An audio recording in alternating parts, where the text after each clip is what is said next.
Hey everybody, had to come back one more time, and I was debating on whether or not to wait till tomorrow morning to bring you this.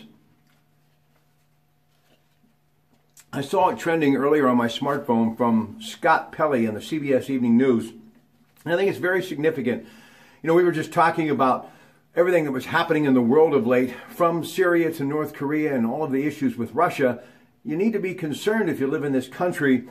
And after that chemical weapon attack in Syria, everyone has been waiting to see what would happen next. Well, it has happened, and CBS Radio News right now is following this story, and I highly suggest that you tune into News Radio 1020 KDK, and I'll be giving you a chance to phone in and talk about this tomorrow, as I am in for Mike Pintek tomorrow afternoon on News Radio 1020 KDK. The U.S. launched a military strike today on a Syrian government target in retaliation for their chemical weapons attack on civilians earlier this week.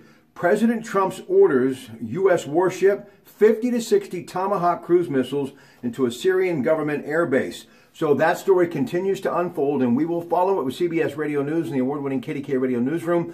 And, of course, we'll give you a chance to talk about it with me tomorrow as I'm in for Mike Pintek. But definitely something that's got a lot of people very nervous right now. All right, now sports news. Congratulations to the Pittsburgh Penguins. They have secured home ice advantage. They were winners against New Jersey earlier tonight. And Sidney Crosby had a couple of amazing assists, but one in particular, a backhand pass to Connor Sheary, who hit the open net to get the goal. Also scoring for the Pens, Jake Ginzel, Brian Rust. You had Archibald in there along with Hornquist, Cullen, and Bonino, all scoring for the Pittsburgh Penguins. Charlie Hoffman continues to lead at the wonderful Masters tournament that is underway. And earlier tonight, while sitting at that wonderful place that is Casa de Emmanuel, having a little wedding soup and a little salad, kind of old school, and great bookends, legendary Bob Duffy with his Rolling Rock and Lou Volino, eating a nice salad and talking to all the wonderful help, incredible chef, just a nice evening. I met a woman whose husband happens to work for Dick's Sporting Goods, and you know that I have such respect for that organization, true blue to the great town of Pittsburgh, and they are a national and global phenomenon. And, you know, because of those golf pros for many years at Dick's Sporting Goods, when I was doing their wonderful, wonderful commercials and spending time with them doing television on a regular basis at that beautiful location in Robinson, they taught me so much about the game of golf. And even though I'm not a player, I must tell you, I absolutely have a passion for the game because of all of those pros. And now, of course, with them working with Golf Galaxy, that wonderful passion of mine continues. And I was out in front of the Robinson location the other day at a red light, and I looked over and I went, look at that Golf Galaxy sign just shining in the sunlight. It must be Masters time in Augusta. So I just wanted to give them a little shout out. But I got to tell you a quick story about Bob Duffy.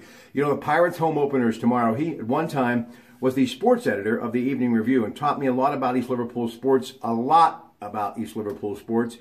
And we were talking about one day he made a trip to Pittsburgh to cover the Pirates as a journalist. And he was getting his press pass and going down in an elevator. Lo and behold, number 9, Bill Mazeroski, also from Ohio, I might add. And back in 1953, they played in the playoffs together. Mr. Duffy, a catcher for East Liverpool. And at that time, Maz was a pitcher. And they had a wonderful conversation as the elevator was taking them to their designated floor.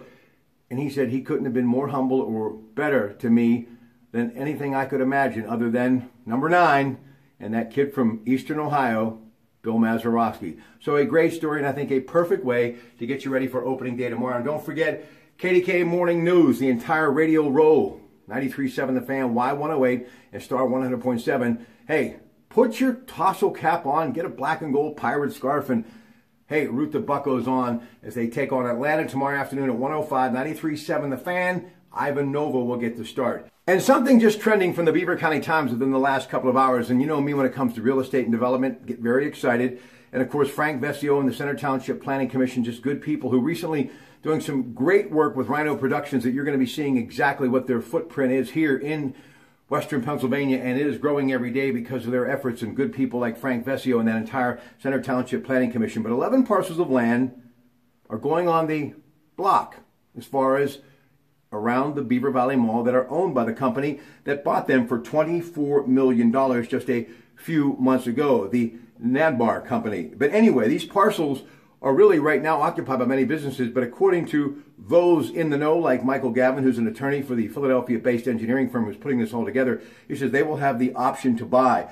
Some of those locations include the old Sears Automotive Building, some Boscov's adjacent property, along with Huntington Bank. Also, you've got National Tire and Battery, Burger King, Fun Zone, which is the Beaver Valley Mall, Beaver Valley Auto Mall, Ollie's, and just a lot of those outlying stores and parcels of ground are going to be going up for sale. And what they plan on doing, which is smart thinking, is taking that money and putting it back into the mall. And as this gentleman, Mr. Gavin, said, because of what's happened in the retail business, a lot of these malls have had to become creative. So one thing's for sure, Beaver Valley Mall's viability, according to the Center Township Planning Commission, which has to take an official vote, the township supervisors, on April 17th before this actually can take place.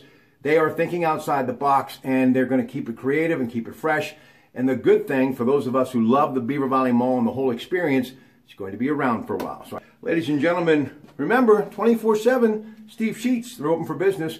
A little cold tonight, but they got the coffee on to warm you up. Good night from the Pratte Gym.